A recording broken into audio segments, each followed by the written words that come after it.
everybody. Thank you for being here. And how did you like Sam coming in and talking? Was that great? Or was that great? So Sam, I respect Sam so much. And when I was here many, many years ago, I looked up to him so much. And he taught me a lot about real estate and just life itself. So it was a pleasure having him here. And next time we see him, let's make sure we gratitude him in that, because he came here for us, and we want to make sure that he feels appreciated for it. So thank you for everybody for being here for that. Okay, we're gonna get started. Slide, please. All right, and we got On Track Escrow. We all know the game here. I'll check it out. You can have that. Yeah. I don't want that. I'll look at prices. I don't trust myself with the game. All right, everybody know the name of the game? Yes, that's right. Everybody know the rules? Yes. All right, so if you don't know the rules, we're gonna put up some properties that have already sold. They're not pending, they've already sold. So you're gonna guess what the sales price was. You're gonna guess, you can't go over. Closest to without going over. Yes, you cannot go over. So, and then you guys are gonna put down your Yeah, names. hold on, let me go ahead and get And this then in whoever chat. wins gets a nice on-track cup with some goodies in it and a Starbucks gift card. Yeah. All right, is everybody liking this weather? Oh yeah. All right, yeah, I do too. I love this weather. All right, is everybody ready? Let's go. Everybody ready? Let's go. Okay, our first one, we have West Lancaster, 4-bedroom, 2-bath, built in 1954. 1,189 square foot, 6,098 square foot lot. We ready? Let's go. Ooh. Ooh. Ah. All right. All right. All What do we right. got? What do we got? Again. Let's type our guesses in our Okay, phones. so everybody in the bids. 460. 480. 430. Wow, I'm getting it. What was that again? 430. 450. We What do you have got? What do you got? 465, 485, 480. I usually work back. 559. We got 409. We have 375. I just. We have 520 on Zoom. All right, does everybody have their bids in? 440. 440. Everybody in? All right, let's go. Anybody need more time? Let's go. Drum roll.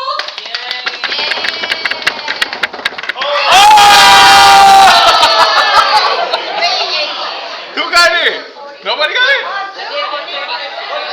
I've been pulling those like random ones. And so like, I wasn't gonna get this. I know, I've been noticing that you're doing these low ones. I keep like looking for the right one. Like I'm looking at the square footage and then the price. I'm like, Well, where does I know, I was everybody thinking go? like 460 might be too high, but So, I was like West Lancaster. do we have somebody on Zoom for 375? nobody on Zoom. Yeah, Larry on Zoom was Oh, wait. 375. Really? Yep. Oh yeah, Larry. Larry? All right. Okay, I'm gonna give you that to get the Larry's bid. always on fire. Anybody else get 375? All right. Larry won. Okay, There we Larry go. won. Congratulations, Larry. Nice. All right, we ready for the next one? We have East Palmdale, 4-bedroom, 2-bath, built in 1983. 1,451 square foot, 4,791 square foot lot. I like that there's no room. Ooh. I'm gonna drop that same number. Ah. You're like, It's bound in it.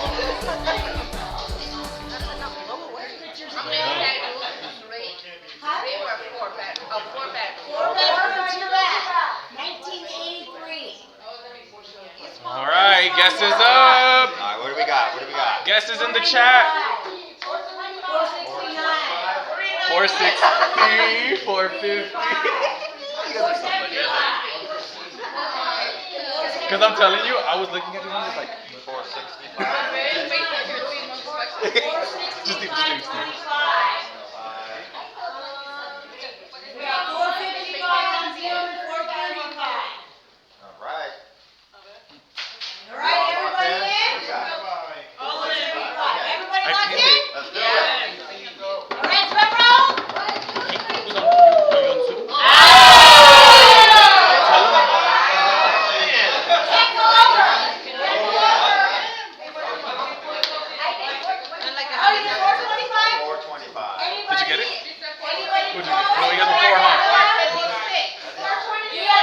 I don't care.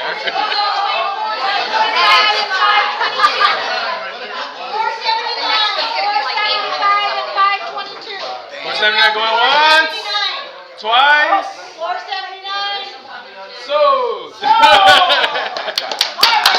Congrats, Marvin. So does Larry. Larry always looks. One more. Do we have one more? All right. Yeah, one more. Our last one. We have West Lancaster, 5 bedrooms, 7 baths, built in 1983, 7,476 square foot, 35,792 square foot lot. Ready?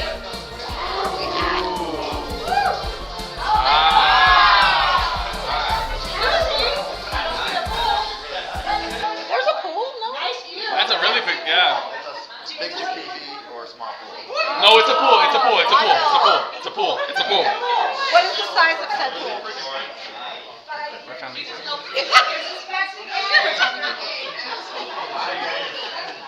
I know. That's enough. Oh, okay. Price is up. 1.2. Okay. 950. 1.450. Okay. 1.355.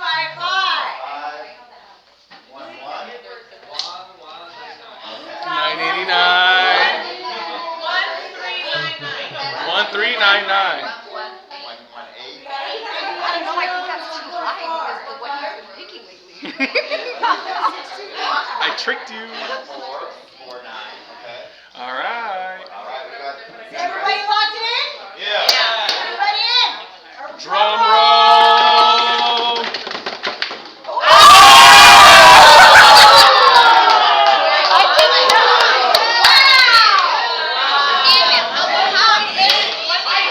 I've been getting good.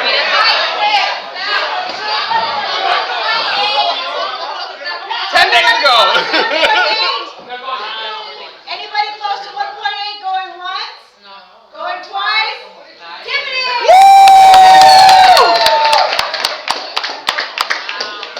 All right, I want to thank you for coming on the contract. You got that one for Larry, or should I give it to Roy? Thank you, remember, contract. On the contract. Thank you, guys. They got you back.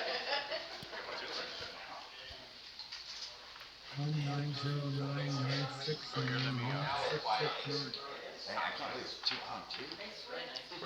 Yeah, we're good. Oh, where's the click? Oh, my fault.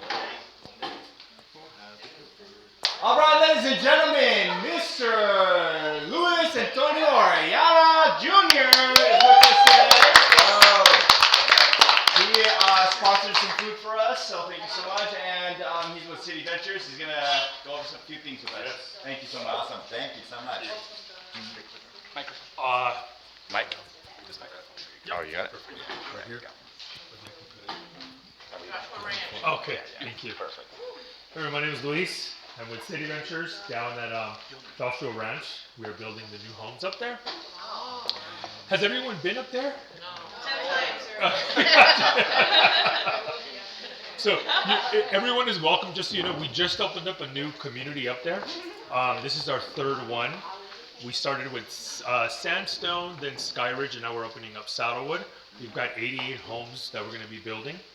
Priced from $699 all the way up to roughly the low 900s, just depending on the location. We are paying at the moment 3%, and I'm the only salesperson right now. We might be hiring someone else, but I'm incredibly easy to work with. My phone number's on there. Even if you guys can't make it, just so you know, I'm so easy to work with you. You're welcome to just text me and say, hey, I have a client coming in tomorrow at 2 p.m. I just can't, I'm not sure if I'm going to be there. I will make sure you're protected as long as you text me beforehand. Super easy to work with. We can help your buyers, whether it's down payment assistance. If your buyer only qualifies with your lender, I'll make that happen. It's just a matter of talking to us and going over why is it that you would need to use your lender, but we do have preferred lenders, and our builder will incentivize your buyers to move forward with our lender. We are located up behind Highland High School Yep, you just keep driving. Our office is actually off the main road now, so you gate it, you just drive straight up all the way towards the back and the left. Incentives, so our normal incentive if someone uses our preferred lender is $7,500, but right now, for example, I just put someone under contract last week, mid 700s, and we gave them over $30,000 in incentive. Wow. Yeah, so it's just a matter of bring your buyer in, we'll talk to them, see how we need to help them out, and we will. Yes. Does anyone have any questions I'd like for you guys to ask me? I would like to ask a question. Yes. First of all, what's your tax rate? Tax rate. So it's with total Melrose about right around 1.9. 1.9. And you Yes. are doing it with solar, usually they have the option to buy it or to rent, to lease it. What's the lease? Great question. So we're the only builder where we include it with the price. So okay. whether you buy a home from us in San Diego, San Francisco, or LA County, the solars always pay off with City Ventures. So basically, Yes. the price of the house includes the solar? Yes. Yes. You're sure? 100% sure. Yes. Yes. Yes. How many panels are you included on that? Yep. On our 2 single stories, we include 9 as standard, and then our bigger home has 10, 11 or 12. We have 2 homes left that are larger community. Our biggest home there, 4,400 square feet. I have one left. For example, that one has 20 solar panels that are all paid off. So it just matters on the size, or if the buyers want to upgrade, then we can help them out with that What's as the well. price of that house? The biggest one there, we just 4,400 square feet. Yep, we just lowered it down to basically $1 million. 999,990. Correct. Yep. How do the upgrade packages work? Yep. So we'll have different packages, whether it's flooring packages or countertop packages, and they'll start roughly at like 9,000 up to 20-ish thousand, and then at our sales office, I can show you where this material goes, where that material goes, et cetera, for each home. But yes, and if the buyer needed a little bit more custom, I can always ask our company if they can go to a design center, but the pricing will increase. Just because when someone goes to design center now, design center is a profit center, the subcontractor is a profit center, the builder, to where when we sell our packages, they're a pre-negotiated pricing, and the pricing is a little But bit it makes less. their life way easier, Yes, taking on that. yes. What about Yeah. insurance? Is it hard to get Insurance. in your area? Not the new section. For example, this morning on 2,700 square feet, I just got a quote with fire insurance for 2,900 for the year. My other homes these past couple months were 3,200, 3,500. The biggest house, 4,400. That one will have to go probably through the California Fair Plan. So you're looking at a $3,000 policy, regular one, and then you're looking at about a $6,000 to $7,000 California life policy on that one. Fire insurance, I mean. Yep. Why do you think it has to go to California Fair Plan? Is Yep. it bigger home? So, after a certain amount of square footages, companies Usually what stop wanna make underwriting this- it. Okay. Yes, like for example, AAA, after like 3,000 square feet, it gets real hard for AAA to even insure some of these homes because the way they're underwriting the But problem. they're not in a flood zone and they're not on a fire. It is a high fire hazard area. Okay, Yes. that's usually it's Yes. gonna, okay, so the Yep. minute it's in a fire hazard, it has to go with most likely with the California Fair Plan and then Not our smaller homes. Our new community at Saddlewood, so far, the new home has gone through the California Fair Plan. oh, Yep. okay. Yep. At least through the insurance person that we use. Most people, when they reach out to like whatever it is that their companies be, most of them they will have to submit to the California Fair Plan. I'm a lender Gotcha. and I do a lot of brand new homes Yeah. and I have 3 realtors on my list, that's all they sell. Gotcha. And they would never show a house if I'm not in the lender on it. So they go to Gotcha. the communities Yeah. where you're okay Yes. to pay outside lenders because they Yes. have bad experiences with the in-house Gotcha. lenders. But what I'm saying is, I'd like to know about. Yes. As long as you tell me that in the very beginning, Okay. I will make sure I present it that way when we send over the offer to our company. Yes. So I'm going to say they've been pre-approved. They're not going to use our lender as long as we communicate that.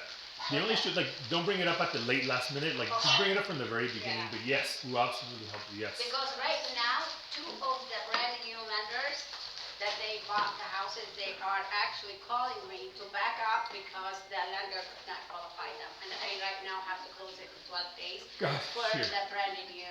Oh, community. shoot. And I'm not bragging about myself, Yes. but they would never show anybody. So I will let her know about it, the Yes. lady that she sells a lot of homes. Yes. I'll tell her to talk to you No, yes, thank you. because she sells a lot of brand new homes. No, please, yes. Good And if God. anyone has questions, you're always welcome to ask Kirk. He's been there a few times.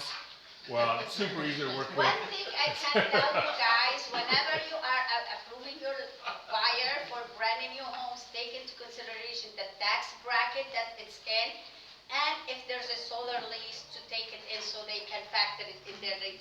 Yes. That's the only The thing. tax is super important because we see a lot of times when 1.9 is high. they're coming in at like 1.19, and we're like, oh, here's roughly 1.9, and then the pre-qual, goes a little bit down. Yes. Okay. Nice. Thank you. Awesome. Thank you so much. Thank you. All right, guys, we are running a little short on time. Obviously, we had lunch and everything, so we're gonna zoom right through. Congratulations to Christina Queen for the captain. Congratulations to Ashley Angel for her first transaction. Oh yeah. Canva's coming to KW September 4th, so if you have a Pro plan, you'll be getting it for free. From now on, if you didn't have one, you'll be getting it. It's all part of Keller Williams. And I'm sure Armando's going to be doing something. Absolutely. Be on the lookout on the calendar. I got stuff coming for y'all. All right, make sure all your calls are TCPA approved. That buyer can use that however they Oh, mark your calendar. So, has anyone heard of Tony Robbins? Yes. And then Yeah, who?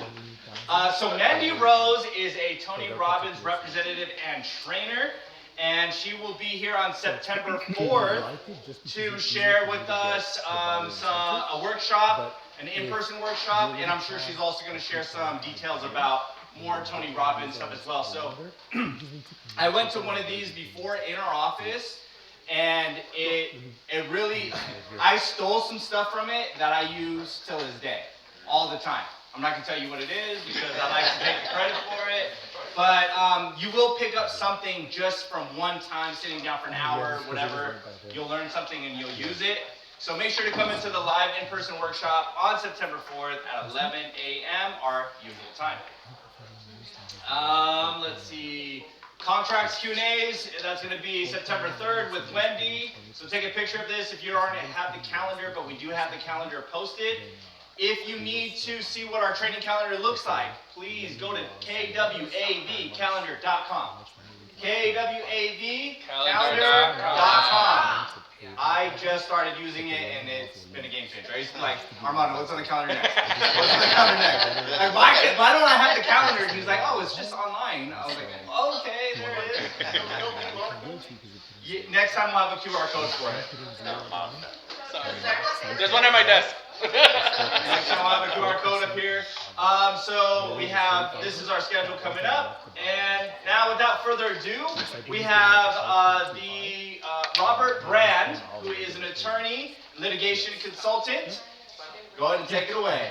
All right. Okay, and by the way, I can hear the previous speaker having a conversation with somebody, full tilt and volume, so if they could be cut off, that'd be great. You got it. Okay? Okay, and can everybody hear me okay? Okay, I guess that's a yes, but I'm getting Yes, that was a yes. Okay, good, all right. Yeah, I'm getting a full conversation in my ear. I'll try to do two things at once. So, good morning, everybody. Glad to be back. And I will speed this up. I know that you've probably been in meetings for a while, so I'm just going to try to hit on some of the high points. And you can always have me back anytime you like. Big topic, at least here in California, and only in California, and mostly in Southern California. The vast majority of lawsuits against residential agents here are about disclosure issues. That's the big issue by far in litigation. And I guess that's why I talk about it. I will get some seminar notes to my contact there that have been updated since last year. so they'll get to eventually. I never charge for what I do. I do not sell anything whatsoever, so I'm very graciously sponsored by service providers, and here are their logos. And I'm not sure who can hear who, but Dawn, did you want to say anything at all? I already talked. I'm good. Thank you. So. We got Dawn. Dawn already went first. You're good to Okay, go. she went. So thank you, Dawn, very much. And then Jaden's here with Elite, and she can unmute, and we'll be able to hear her. Elite is the largest home inspection company in the entire world. There is, they have, maybe she might even mention this. I don't want to take the thunder away, but you know, a large home inspection company here in Southern California might have 3, 4, 5 inspectors. They have over 90 full-time inspectors. There's no company like them literally anywhere in the entire world. And with that, Jaden, take it away. And you're muted. There you are. Okay. Okay, thank you, Bob. Hi, Thank you. everyone. My name is Jaden, and I'm with Elite Group Inspections. Thank you for having me today. I'm not here to sell you guys on anything, just to give you guys a quick overview of what we offer, so you know it's available when the time comes. And if you've never worked with us before, we have been in business for over 40 years, serving all of Southern California from Ventura to San Diego counties. And we have more than 80 inspectors who are all background checked, certified, and insured. And they live throughout Southern California, which means more availability, faster turnaround times. We are open 7 days a week and on most major holidays as well. We are a full-service inspection firm for both residential and commercial home inspections. So we offer a range of specialty services too. We offer sewer scope inspections, termite inspections, roof certifications, mold and indoor air quality testing, solar panel inspections, and pool and spa inspections. And we also offer Repair Pricer, which is free for agents only, and it's basically a detailed repair cost estimate based on the summary section of your inspection report, and you receive that 24 hours after receiving your home inspection report. And I did forget to mention, you receive your home inspection report same day or within 24 hours. So whether it's scheduling, getting a quote, or walking a first-time buyer through what to expect, I'm here to help however I can. Thank you. Thank you. Thank you very much, Jaden. And also, before we start here, or I start, and I'll talk quick, Legal Services of America, Virgil's here, an incredible service, and nothing like it anywhere in the state. So, Virgil, take it away. Thank you, Mr. Brand. I'll be next. Oh, we're having some trouble hearing Virgil. Virgil, I'll get maybe a little closer. Yeah. Pardon me. I hope everyone can hear me okay. Yeah. My name is Virgil Flores. I'm with Homeowners Risk Management. We're going to provide your buyers and sellers with mediation for life. I can tell you now that after 32 years of providing these services, we're able to prevent over 99% of any threat of lawsuit from ever affecting you, your commission, or your E&O policy. In fact, we like to say we put our money where our mouth is here. If we can't prevent the lawsuit, we'll pay for your legal defense, we'll pay for your E&O deductible. So it's mediation for life, and it will provide you tangible assets that will separate you from your... Okay, thank you. And there's your, I think we heard every word of that, and there's your logo. So we got your phone number there. Thank you very much, Virgil. It's an incredible, unbelievable service, and everything he said really happens. Okay, let's get going on this, and I'll speed this up. And by the way, if you ever have a question about disclosure, I've been at this 33 years.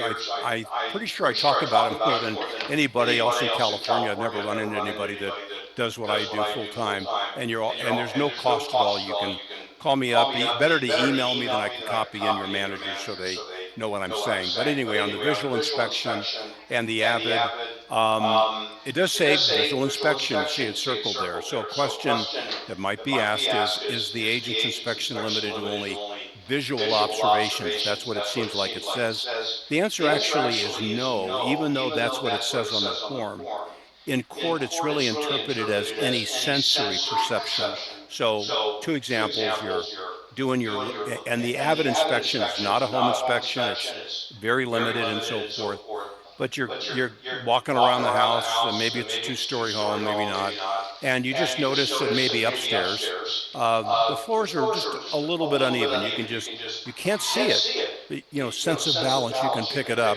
So that would be a disclosure issue that's not visual. And then when you have maybe you're in the kitchen or anywhere, there's a very strong smell. You don't ever want to identify what it is or guess at what it is, but it's not something that you see, and you'd want to disclose that as well. And a lot of that will be elaborated in the notes that you'll be getting. The two categories we cover are defects and red flags. Defects, of course, are things that are busted or broken, like a cracked window. And then a red flag is where there's a suspicion, but no concrete evidence of something. Like you're in the family room, you see this at the ceiling. You know, I don't know if that's from rain, you know, leak in the roof, plumbing leak. The previous owner stored white wine in the attic and a bottle, you know, blew up. A rodent problem. Don't need to know. I don't want to say I don't care to know, but I don't need to know. So the disclosure would that just be some, you know, some staining noted at the ceiling near the window or something like that, without ever diagnosing what it is or what it might be. A lot of challenges. I'll just mention one or two for time's sake. You're in the living room, you're kind of finishing up the Avid, maybe that's your last stop in the house, and you can't find anything to say. Everything in that living room looks great. Now, you're not going to write down it looks great. The Avid is more for negatives than positives.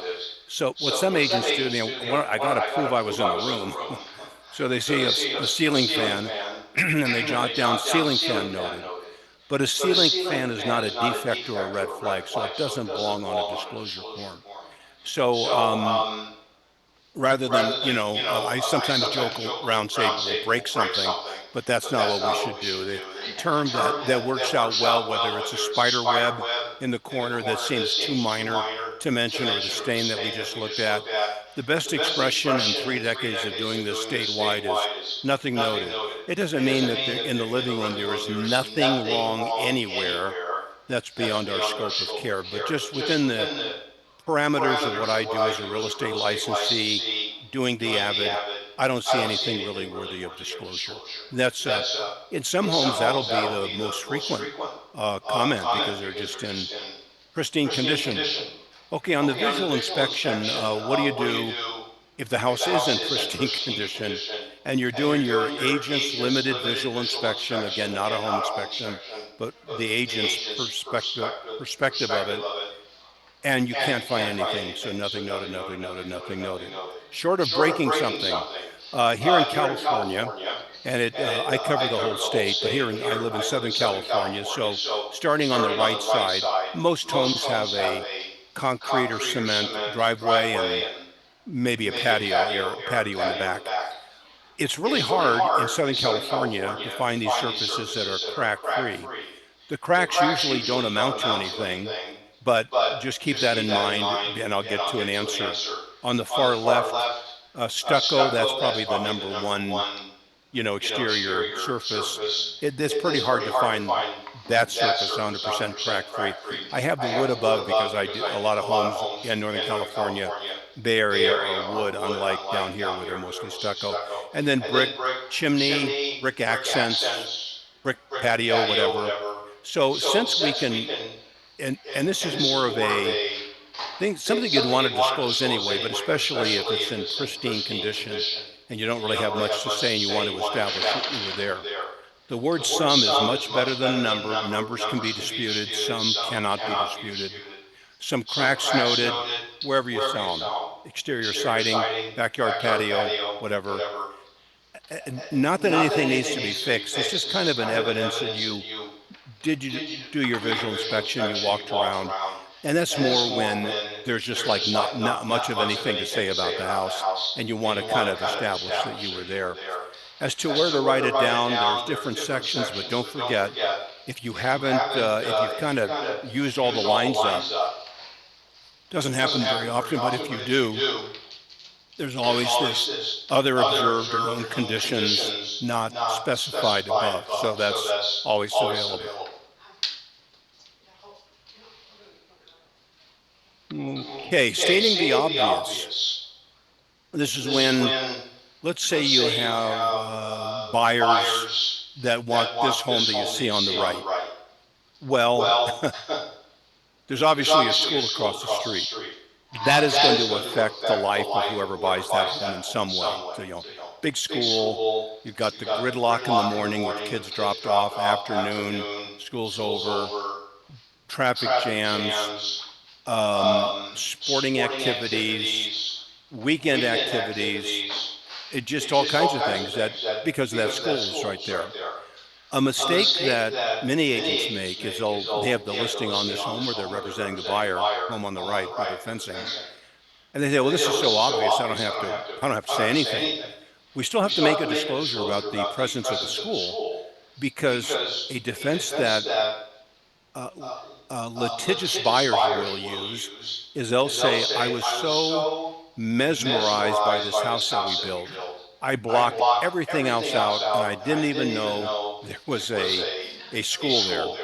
So we got that issue. The other issue is, if we make a list, we got, morning gridlock, afternoon gridlock, kids hanging around the fence or laying in the yard having lunch. We got sporting events, including dances, or if they're still doing those in the school. You can never make the list long enough. So there's a way to make a disclosure that covers everything about the school. I'll get to that in a second, just a couple other examples.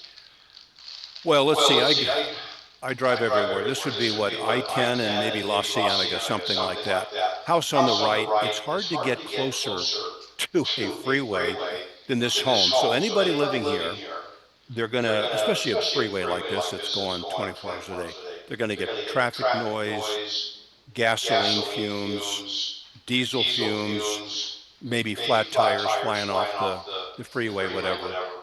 A mistake that we can make is that is so obvious that we don't have to say anything, but we still, and even don't even have to say there's a freeway. I mean, it's right, you could reach out and touch it. We still have to make a disclosure. The problem is we do not want to make a list of things that may occur, because if we make a list, the list will never be long enough. So something as simple as this property is adjacent to an on-ramp to a freeway is usually sufficient. And that means it's close to the freeway. And it also means that whatever happens on freeways, blown out tires, trucks, vehicles making a lot of noise, is going to be part of their life. Just mentioning that it's there is usually sufficient. And one more example here. This is a shopping center that I've been involved in.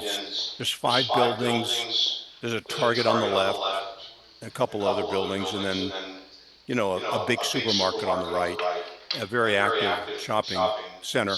Now, see these houses above there. They're very nice homes. They have a very nice view from that vantage point. Now, Target that's to the left, people that live in these houses behind there say, we knew there'd be deliveries back there and, activity and noise from that, including just the shopping center itself, the mall.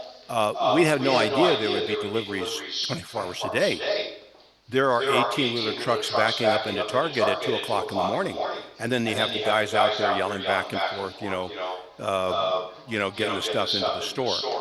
So, that's an issue that a buyer might say, well, they should have told me this. So there's a way to make sure we tell them that, but not do it in a way that could blow the deal, but still provides an adequate disclosure. So let's get to some answers. So yes, no matter how obvious something is, it's important to disclose it. Buyers can always say, we fell in love with the home and blocked everything else out. We need somebody to get a hold of us and say, hey, there's a Target next to your house or something like that.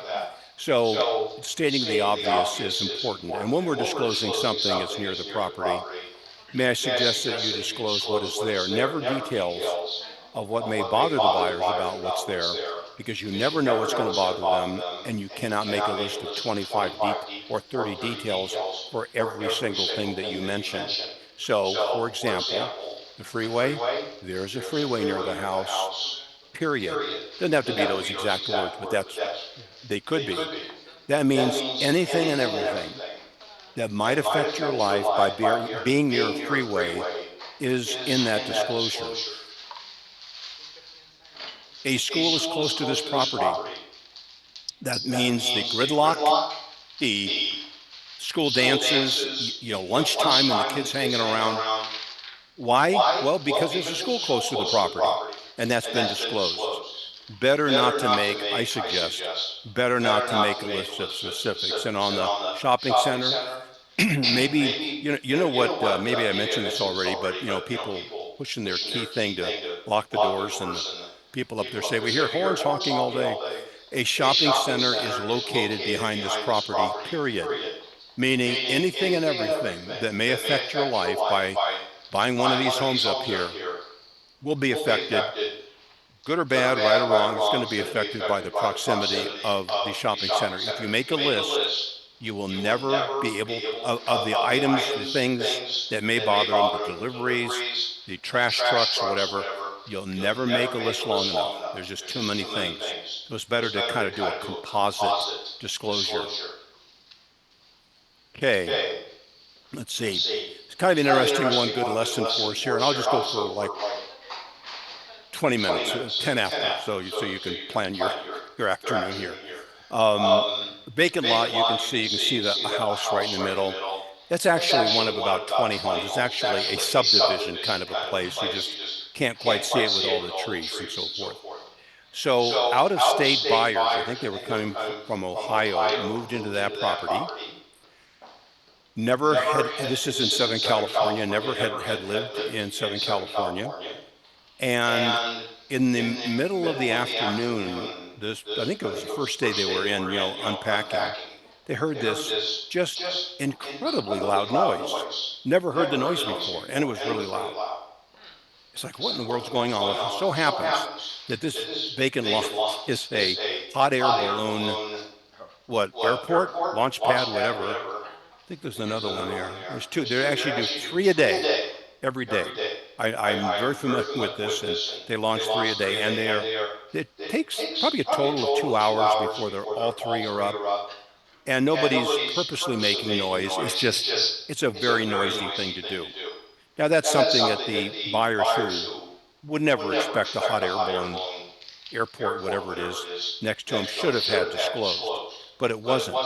So a good thing when we're representing the seller. Now, first of all, if we have a listing or we're working in that area, we have to know about the hot air balloon thing. Everybody there knows, and so there has to be, an ability to disclose something just because that's the area we work in. But when representing the seller, just to prompt them, when you have the listing, prompt them to make a disclosure if they're not thinking of it. Is there anything about this property that the neighbors are going to tell the buyers? And, do it kind of seriously and not threatening, but seriously and quiet when you have a quiet moment. Now, if they say, well, there's really, no, it's nothing, the house is great, being familiar with the area, which we have to be if we're taking a listing there or representing a buyer there, isn't that where they do the hot air balloons behind your house? Yeah, is that noisy, or do you know? Oh yeah, we're used to it, and then they'll be prompted to make a disclosure. Same thing with these, neighborhoods that have like what they call like Christmas tree lane or Halloween. Some do it up, and a whole section of the neighborhood goes, I'm going to say overboard, but I don't mean that as a criticism. They're full tilt on decorations. Now, some neighborhood, and it's expected that if you move in to that part of the neighborhood, you're going to be doing this, and it's not a good experience if you're not going to, because everybody expects it. Neighborhoods do it differently. The association for the neighborhood pays for everything, and they have a crew come out and do it to this cul-de-sac of houses or whatever. Others don't, or they share in it. But if the house is in that area, it is a disclosure issue for the buyer or to the buyer. Say, well, I didn't know about it. Well, that's no defense, because if we're selling a property involved in a transaction in any area, if we're involved in it, we're supposed to know what's going on and be familiar with it. So that can happen as well. Quick story on this. This home was sold. The guy that lived to our right did not get along with him, with the owner. And a few months before this home was put on the market, I think it was kind of January or February, the guy next door noticed there was this tarp. So he just went out and took a picture of it. That's all he did, and whatever. Well, the home sold, but not with the tarp on it. Sold in early summer or whatever. But when the first rainfall came, the new residents, the buyers, let the neighbors and others know, hey, got a leak above our garage. So this guy said, let me show you a picture I took. And he showed him that. And so anyway, there's a long story behind this, and I won't get into the story, it'll take too long, but a good lesson is that you never know when a neighbor may participate in the disclosure obligation because they live there and they want to share something with the new buyer about what goes on. This may be of a negative nature. So if it's something that we know about, we should let them know. Now, in terms of the agent's liability here, if you've never sold a home in this development, that may be to your credit to just not know. But if you're doing a lot of deals around here, it's something that it's kind of presumed you would know and would bring up. So in representing the seller, it's good to ask the seller, if you have the listing, is there anything about this property that the neighbors are going to tell the buyers? And do that like in a quiet moment, not in a rush, but just sit down. Can we sit down for a minute?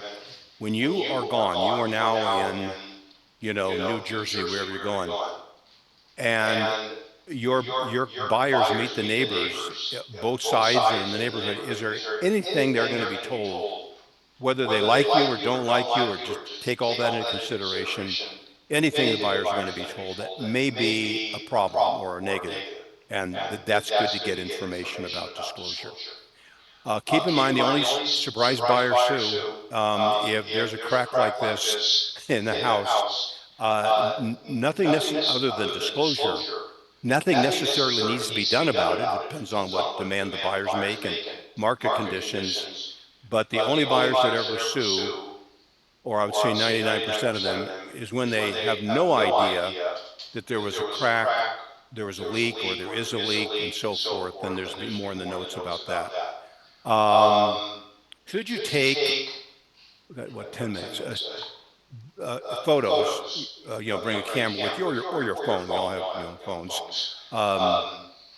during a visual inspection. And the answer to that is I'm not talking about advertising, yes, and that's a whole nother part of the deal, and photography is important. It can be expensive too, but not for the Avid and the TDS type of inspection. Some companies do have their agents take pictures, if that's the case where you're hanging your license there, do whatever the custom is. But generally speaking, it's a visual inspection, and the form, like the Avid says, visual, TDS visual. Photography is usually not a good idea. Certainly it is for advertising, just not for disclosure. Often an agent will make a comment like, maybe not for this crack that you can see, that looks kind of big, but smaller one, very small crack, not of concern or something, and that's way outside of our standard of care. So not a good idea, in my opinion, to take photos when it comes to the visual inspection. I know advertising is different. Quick tip for a rough draft disclosure to final, and it doesn't cost anything, don't have to download an app. So I'm in the kitchen doing my Avid thing, which again is limited, and I noticed that to the left of the refrigerator, there's a couple of spots. They kind of look like they're black, but I don't want to use a color, and the name of a color, dark brown, black, purple, whatever. But I noticed it while I'm in the kitchen, and I'm of course thinking, we've all heard these horror stories where people move into a home because of all the water moving around in the kitchen walls and stuff. Something leaks. The buyers have to go to the Holiday Inn or maybe the Marriott if they could upgrade. And they got to live there for like a month while the guys in the moon suits descend on the home and tear the kitchen apart. Well, okay, what kind of disclosure am I going to make? Now, I'm assuming that that looks kind of like a mold thing or a mildew, but the identification of both of those are outside my standard of care. So we'll start with a big rough draft. Two small black mold stains noted, left of refrigerator, kitchen wall. Well, we just want to get rid of every word we can that doesn't have to be there, because we're not supposed to use those words if they don't have to be there. We never give numbers, small adjectives, never a color. There's no way in the world we ever want to write or say out loud the word mold. But stains, that's fine, noted, fine. So just stains noted, this is in the kitchen, at the wall to the left of the refrigerator, period. So if there's a problem, you have identified the only thing that you can identify, and there's a red flag there. You don't have x-ray vision, you can't foretell the future, that's all you can say, and it's really all that we should say, the rough draft to a final disclosure. A little bit about home inspectors in California. A lot of agents recommend their buyers get a licensed home inspector. You can do that in 47 states. You can't do it in California. We're one of the 3. There's no licensing for home inspectors in California. When it first started up, I thought we'd be the first kid on the block, and we're nowhere even close. State of California does not license home inspectors. It's an uncontrolled, I don't mean that in a terrible way, but it's just ungoverned profession. So what you can do when you're trying to, you don't want to ever pick the home inspector yourself. You might, giving the client a list of them and, pick somebody on your own, call them on your own. I know if they're out of town, it can be a problem, but and the list would say this is not a total list. There's others that you can contact, but it's good to look for professional certifications. And I'll be very, very brief on this because this will be on the notes. The far left, California Real Estate Association, CREA. If a home inspector has a credential or they've passed exams with CREA, that's really good. Far right, same thing with ASHI, American Society of Home Inspectors. INTERNACHI, International Association of Certified Home Inspectors, is good. They're not at the difficulty level to the left and the right, but any kind of certification they get is good. So that's you just never want to recommend in writing or verbally. I would recommend you, my buyers, get a licensed home inspector. Again, our state does not license that profession at all. And then E&O insurance, that's important that a home inspector have that. And if you're at the property and the home's being inspected, you want to confirm that the inspector has E&O, they should be able to get it to you within under 5 minutes. It's very easy to, send over to a phone where it can be printed and that sort of thing. Should be readily available. It's very easy to get. Proof of E&O insurance should be immediately available, and that's a good thing to have. So state of California does not license home inspectors. Professional certifications are good. They're not legal. They're not legally determined, but it's a good thing. That means they've passed some difficult tests, and only the client should choose the home inspector. If you have a client that is out of town and they say, I don't know who does this, would you please pick the person for me? A technique that usually works, maybe not for every buyer, but say, I'm not supposed to do that. There's a list of 10. If you want to the client, pick a number 1 through 10, whatever you want to do. I can read them to you. You can call them, but if you don't, pick a number 1 through 10 or 1 through 15, and they say 8. Say, okay, 8 is XYZ home inspection. I will, for you, place an order and make sure in writing it's mentioned, per your request to the client, I have contacted XYZ home inspection, and so on and so forth. Okay, qualified. And, I mentioned, one of our sponsors was Elite, and a great, phenomenal company, so I can recommend them myself. Let me just check here to see I have a lot of information. Oh, one thing that's actually become a bit of an issue, this is real brief. when you're showing property, and you pull up to a resident or a home, and you're gonna, your client's gonna take a look at it. It's really good while you're still in the car to caution your buyers before entering the property and remind them, if they don't know, that a lot of homeowners, including sellers, have cameras, gadgets, audio recorders, all kinds of things in their home for security reasons and, to watch the baby or their teenage kid or something, whatever they're doing. But these are very sensitive. They pick up conversations. So just let your prospective buyers say anything you say about the property while you're there may be viewed and listened to later on by the sellers, when they get home for the evening.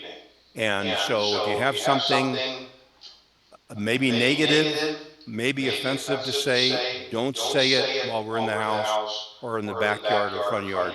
Let's talk about it in the car when we're driving away. Just a good thing. There's been some rather awkward lawsuits about that. Let me spin down here. Let's see. I'll get one more thing here in. Well, let me just do the pack rat room, and then that'll wrap it up. And if you want me back, a lot of companies I do this for quarterly, some annually, and whatever. So you can always have me back. I have hours and hours of this stuff on the pack rat room. You are doing your limited visual inspection. You open the door and you go, oh, wow, too many things in here. So the first thing we should be thinking of is we need to disclaim a room like this. I mean, it could be worse, it could be better, but it's getting into the realm of I don't want to be responsible for anything in this room because I don't have a clear view of anything, really. And maybe when everything's gone, that's what the wall looks like behind all that mess, or I shouldn't say mess, all those belongings. And that doesn't look too good. Kind of looks like a mold thing, but I can't tell, and I shouldn't be responsible. So I think we all use this terminology or something like it. Extensive personal belongings prohibited a visual inspection of the, bedroom at the north side of the house or whatever. And often agents will say, at no charge, I will return once, if and when this room is cleaned up, and complete my limited visual inspection. Most of the time, we are never called back. It just gets out of hand, or everything gets not out of hand, but too busy, and the client, the sellers just don't want to buy it. Just leave it the way it is. But your declaration that you are willing to come back usually does and should become part of the file. And that can be a lifesaver for you, because there is a problem in that room. There's no way you should be responsible for it. And you had that disclaimer about it, let me move forward here, going the wrong way. Extensive personal belongings and so forth. And there's a story behind this. And I have it really big to make it easy to see. Extensive personal belongings, prohibited a visual inspection, and again, at no charge, I will return once it's cleaned up. And I would say 9 out of 10 times, it never gets cleaned up. And well, you can see I have a lot more info, but I know we're running a little late here, and get into the homeless presence. By the way, one thing about homeless, depending on what state, the word has expanded. In some areas, you can still say homeless. You have houseless, unhoused, transitional housing. There's some, depending on where the home is, there are some sensitivities as to exactly what kind of terminology to use. And that, so anyway, you see I have a lot more information. This is just one of my seminars, so I've got to wrap it up here. So thank you to Don, First American Home Warranty. We've known each other forever. Wonderful person, elite, biggest home inspection company in the world for good reason. I have 2 daughters, and I've recommended Elite look at the homes they're buying. And I work with all kinds of home inspectors, so they're good. Legal Services of America, phenomenal program. I'll get the notes